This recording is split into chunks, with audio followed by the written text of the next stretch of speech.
বন্ধুরা আমার চ্যানেল স্বাগত। আজ আমি শুরু করছি প্লুটো সিরিজ।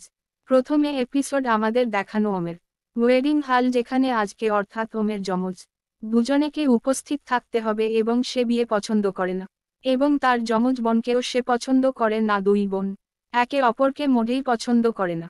আমি শুধু বিয়েকে ঘৃণা করি, আমি বিয়েকে মোটেই পছন্দ করি না। বিয়ে পৃথিবীর একটি জিনিস মায়। ঘোষণাটি হলো আজকের মতো আমার একে অপরকে ভালোবাসতে যাচ্ছি, দয়া করে আমাদেরকে স্বাগত জানাই। ঈশ্বর, আমি এই ধরনের বিবাহ পছন্দ করি না, যেখানে সবাই একে অপরকে স্বাগত জানায় এবং সবাই খুশি। আজ আমাকে দেখাতে হবে আমি কতটা খুশি।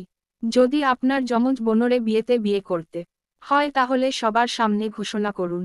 আরে না, আজকে আমি আমার যমজ বোনরে বিয়েতে ছিলাম যখন সবাই তার প্রশংসা করেছিল তখন আমি খুব বিরক্তি হয়েছিলাম।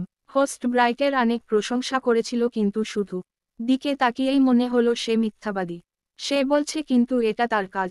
আমার যমজ বোনের ছবি আগে দেখেছে, তিনি তাকে পছন্দ করেন এবং তারপরে তারা দুজনেই বিয়ের হলের পর্দায় কিছু ঘটেছিল ছবি দেখাচ্ছি, কিন্তু আমার মোটেও ভালো লাগে না। হয়তো শুধু আজকের জয়ের জন্য স্পেশাল করা হয়েছে আপনার যমজ বোনকে নিয়ে। আজ কেন এমন লাগছে, এটা আমার বিয়ে। আজ তুমি খুশি হবে বলে তোমার যমজ বোন ওম তোমাকে পছন্দ করে। যদি আপনি নিজে না করেন তবে ঈর্ষান্বিত যমজ বোনরে মতো আচরণ করা বন্ধ করুন। মা বলে যে এটা তার মায়ের, এবং তার মা এবং বাবা সব সময় এটা মনে করে। সে তার বোন ওমকে ঈর্ষান্বিত করে যে মেয়েটি খুব সুন্দর, এবং সবাই সব সময় তার প্রশংসা করে। তার মা তার হাত ধরে, সে তার চোখ বন্ধ করে শুধু তার দিকে তাকায়। মনে হচ্ছিল সে তার রাগ নিয়ন্ত্রণ করছে। ঠিক আছে, আমার দুঃখিত, আমার এটা বলা উচিত হয়নি, কিন্তু প্লিজ তুমি কি আজ কিছু কাজ করতে পারবে? আমি আসতে চাই না, আমি বলি না। হ্যাঁ, কিন্তু তুমি আসতে চাও না কেন? এটা তোমার বোনের বিয়ে। তার মা বলে আমরা দুজনেই একে অপরকে ঘৃণা করি। মা বলে ঠিক আছে শোন, তুমি সেই যে ওমকে ঘৃণা করে, কিন্তু ওম তোমাকে সত্যিই ভালোবাসো, সে সত্যিই চেয়েছিল তুমি এখানে আসো কারণ তুমি তার জন্য গুরুত্বপূর্ণ। হ্যাঁ, আপনিও জানেন তার মা বলেছেন হ্যাঁ তিনি চেয়েছিলেন।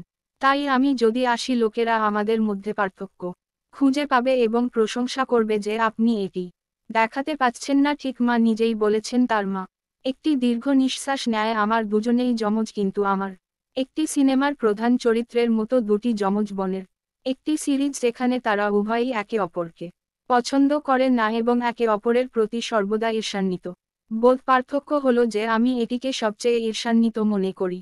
আমিই একমাত্র, আমিই আমাদের দুজনের মধ্যে বড়, যার কারণে আমি কিছু করতে জানি না। আমি আমার গ্র্যাজুয়েশন শেষ করেছি এবং এখন আমি কিছু করতে পারি না।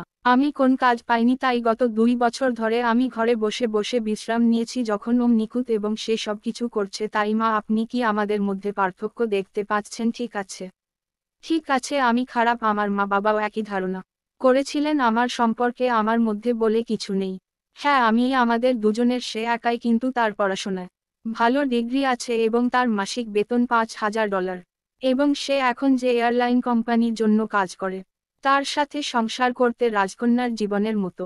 এবং আমি আমার 30-এর দশকে একটি পাবলিক বিশ্ববিদ্যালয় থেকে আমার ডিগ্রি সম্পন্ন করেছি, যেখানে কেউ যেতে পারে। আমি যখন ছোট ছিলাম তখন আমার গ্রেড ভালো ছিল না, মা বাবার ভালো মেয়ে ছিল না, সব সময় সমস্যা সমাধানের জন্য আমার বাসায় যেতাম। অবশ্য আমার আর আমার যমজ বোনের মধ্যে পার্থক্য আছে। বসে বিয়ের সব অনুষ্ঠান সেরে সন্ধ্যা নামবে সেখানে একটি রিসেপশন পার্টি ছিল যেখানে ওমের সব বন্ধুরা এসেছিলেন এবং তার স্বামী উপস্থিত ছিলেন।